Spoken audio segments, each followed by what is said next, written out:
Hello, everyone, and welcome to the Temple of Positive Energy. I am Rob Alex, and I am your guide here on our journey to finding amazing things in this world and amazing things in our life to help us just be more at peace, be a better person, all those kind of things. So, today's topic is about meditation, and specifically meditation. Get off your ass and just get out there and meditate. I know that sounds crazy.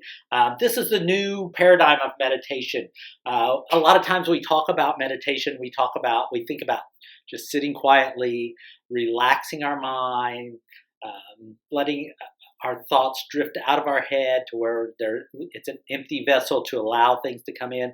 And that's a great form of meditation. I don't want to take anything away from that.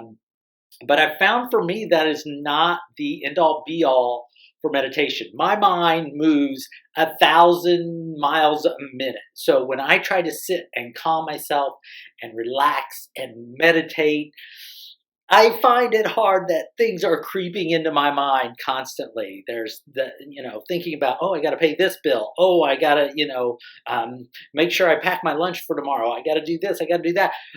Quiet is not how I meditate. And it's okay. Everybody can meditate differently. Not taking anything again. I'm not taking anything away from those people that love to sit in the lotus position, allow great things to come in. But I'm more of a moving kind of motivation person. I am movement. There's always movement in my life. And I love it and I embrace it. And I realized a long time ago, and I did this, so I used to cycle a lot. I used to ride my bike a lot. And I found out that that was very meditative for me. Yes, I was moving. Yes, I had to watch for traffic and stuff.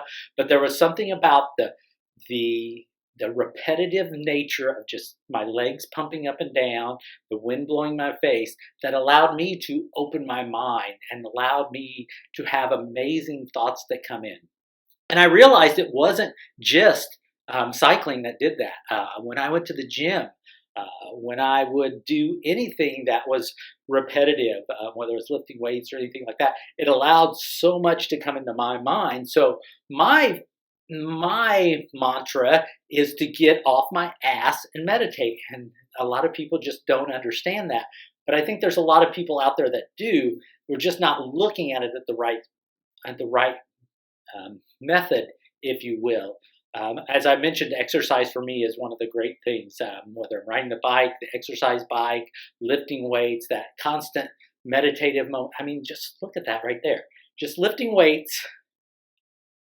It's a repetitive motion. It allows my mind to go to a different place. And I think a lot of people with sports-minded will relate to being in the zone, being in that, whether they had their best performance ever and how they were kind of like, it was almost an out-of-body experience. You just kind of went through the motions. It's like you were doing it, but you weren't doing it. It was so easy and so thought-provoking that you were just like, it's just like second nature, like some outside source was focusing on that. There's so many other ways that you can meditate by movement. Dance is another one. If you get up and dance, and I'm a terrible dancer. You can ask anybody that's seen me dance. I'm a terrible dancer, but it is rhythmic.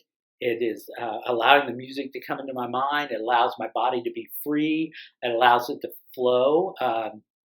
If any of you have ever done contact improv, where you just feed off another person and allow your bodies to interact, touch, bump up against each other, all kinds of things. You just allow your bodies to do whatever they want.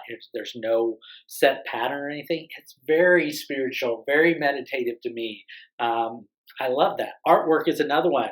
Brush strokes, being in the zone and painting. I think of Picasso and I think of Andy Warhol and people that created amazing works of art, and how it must have felt doing that and just watching something come out of the nothing. Sculptors the same way, taking a block of stone and just start chiseling, and all of a sudden this amazing thing comes out of it. How much more meditative can it be than that? And just knowing that there's something inside that block of wood, or a block of stone, or that there's something on that canvas waiting to come out. How meditative is that? So this is my thought on meditation, and I hope you guys are getting it. And again, I'm not taking away from anybody that sits in quiet, sits in peace, and meditates, because we are all different, and that's what we have to learn about each other, is that we are all different and we can all do things in different ways. So a lot of people think, well, there's no way I could ride a bike and meditate. They're not me. They don't have the same makeup as me in that sense, same way that I don't discredit anybody that sits quietly and meditates. I think that's one of, I really wish I could do it sometimes, but my mind just won't allow it because it's on the go all the time. But I found out to embrace that and to use that, a different kind of meditative state for me in that movement and that constant movement. So that's my take on meditation. I would love to hear your comments on that. Feel free to shoot us an email and let us know what you think about meditation. If you agree, disagree with me, that's all right. I'm okay with that. You can disagree with me, but it's not going to change my feelings on that. Or it might just change my feelings on that. You just never know. It could do either one. And I'm open to that. I'm open to suggestions. I'm open to possibilities. I'm open to anything that this world has to offer us, because I don't know everything. And those that think they know everything are probably know the least out of any other people. So stay out there, stay spiritual, stay strong, my friends, and I will be back again next week with another tip from the Temple of Positive Energy. Go out and do something good for everybody today. Peace. Love you.